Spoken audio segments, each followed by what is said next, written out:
Huzurabad MLA పాడి కౌశిక్ రెడ్డిపై 3 కేసులు నమోదయ్యాయి. జగిత్యాల ఎమ్మెల్యే సంజయ్ కుమార్ పిఏ ఫిర్యాదు మేరకు వన్ టౌన్ పోలీసులు కేసు నమోదు చేశారు. ఇదిలా ఉండగా కరీంనగర్ కలెక్టరేట్లో నిర్వహించిన సమీక్షా సమావేశం రసాభాసగా మారింది. Congress MLA Sanjay Kumar, BRS MLA Kaushik Reddy మధ్య వాగ్వాదం జరిగింది.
హుజూరాబాద్ ఎమ్మెల్యే పాడి కౌశిక్ రెడ్డిపై 3 కేసులు నమోదయ్యాయి. జగిత్యాల ఎమ్మెల్యే సంజయ్ కుమార్ పిఏ ఫిర్యాదు మేరకు వన్ టౌన్ పోలీసులు కేసు నమోదు చేశారు.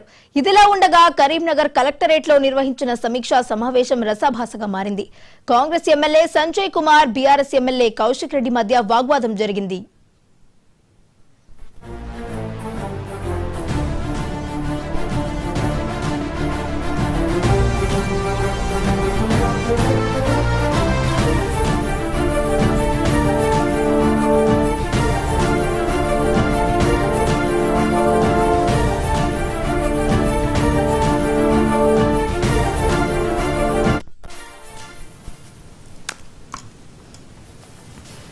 హుజూరాబాద్ ఎమ్మెల్యే పాడి కౌశిక్ రెడ్డిపై 3 కేసులు నమోదైనట్లు తెలుస్తున్నాయి. జగిత్యాల ఎమ్మెల్యే సంజయ్ కుమార్ పిఏ ఫిర్యాదు మేరకు వన్ టౌన్ పోలీసులు కేసు నమోదు చేయడం జరిగింది. మరి ఇదే అంశానికి సంబంధించి మరింత సమాచారాన్ని మా ప్రతినిధి రవీందర్ అందిస్తారు. రవీందర్, చెప్పండి.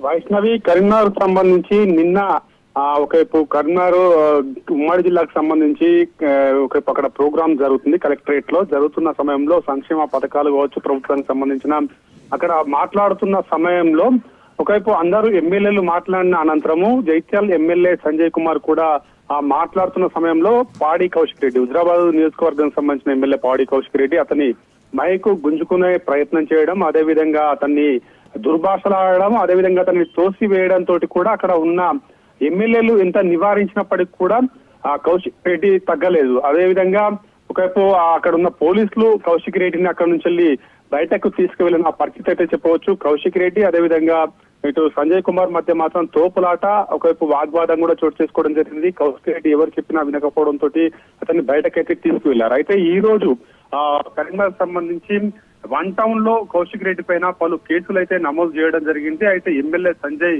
కి సంబంధించి దురుసుగా ప్రవర్తించారనే కోణంలో కూడా ఆయన పిఏ ఇచ్చిన ఫిర్యాదు మేరకు ఒక కేసు నమోదు చేయడం జరిగింది. అదేవిధంగా గందరగోళంలో భాగంగా పక్కదారి పట్టించాడు అనే కోణంలో ఆర్డీఓ మహేశ్వర్ ఫిర్యాదు మేరకు ఒక కేసు అయితే నమోదు చేశారు. అనంతరము దురుసుగా ప్రవర్తించాడని గ్రంథాలయ చైర్మన్ మల్లేశం ఇచ్చిన ఫిర్యాదు మేరకైతే మరో కేసు నమోదు చేయడం జరిగింది. అయితే 3 సెక్షన్ల కింద కొన్ని కేసులు అయితే నమోదు చేయడం జరిగింది. కౌశిక్ రెడ్డి పైన వన్ టౌన్ లో ఈ 3 సెక్షన్ల పైన కేసులు అయితే నమోదు చేశారు. మరి ఆ సెక్షన్లు ఏంటి అనే కోణంలో మాత్రం ఇప్పటివరకు పోలీసులు అయితే దాన్ని బయటకు విడుదల చేయని పరిస్థితి అయితే కనబడుతుందని చెప్పవచ్చు. కౌశిక్ రెడ్డి అక్కడ దురుసుగా ప్రవర్తించడం, ఒకవైపు ఎమ్మెల్యేను తోసివేయడం, అదేవిధంగా వచ్చిన వారిపైన దురుసుగా ప్రవర్తిస్తూ మాట్లాడడం, ఇటువంటి పలు సెక్షన్ల కిందనైతే కేసులు అయితే నమోదు చేసినట్టుగా అక్కడ కనబడుతుందని చెప్పవచ్చు. అయితే గత కొన్ని రోజుల నుంచి కూడా కౌశిక్ రెడ్డి ఇట్లా ప్రభుత్వం సంబంధించిన పథకాలు కావచ్చు, ఒకవైపు కొంతమంది మంత్రులు అక్కడ ఉండడము, అక్కడ స్థానికంగా ఉన్న సమయంలోనే ఈ విధంగా ప్రవర్తించడనే కోణంలో నిన్న ఉత్తమ్ కుమార్ రెడ్డి కావచ్చు, శ్రీధర్ బాబు, అదేవిధంగా పొన్నం ప్రభాకర్ దీనిపైన స్పందించడం జరిగింది. ఏమైనా చర్య కూడా భావించాలని కూడా వాళ్ళు స్పష్టంగా మాట్లాడారు. అయితే దీని అనంతరం తదనంతరమే ఇటువంటి సెక్షన్లుగా వాళ్ళు పోలీసులు అయితే కేసు నమోదు చేసిన పరిస్థితి అయితే కనబడుతుందని చెప్పవచ్చు. ఎమ్మెల్యే సంజయ్ పిఏ ఇచ్చిన ఆధారంగా అతను ఇచ్చిన సమాచారం మేరకు, అదేవిధంగా ఒకవైపు గ్రంథాలయ చైర్మన్ ఇచ్చిన సమాచారం మేరకు, ఆర్డీఓ ఇచ్చిన సమాచారం మేరకు అయితే పలు సెక్షన్ల కింద కౌశిక్ రెడ్డి పైన కేసులు అయితే నమోదు చేయడం జరిగింది. Vaishnavi. Right, thank you Ravinder.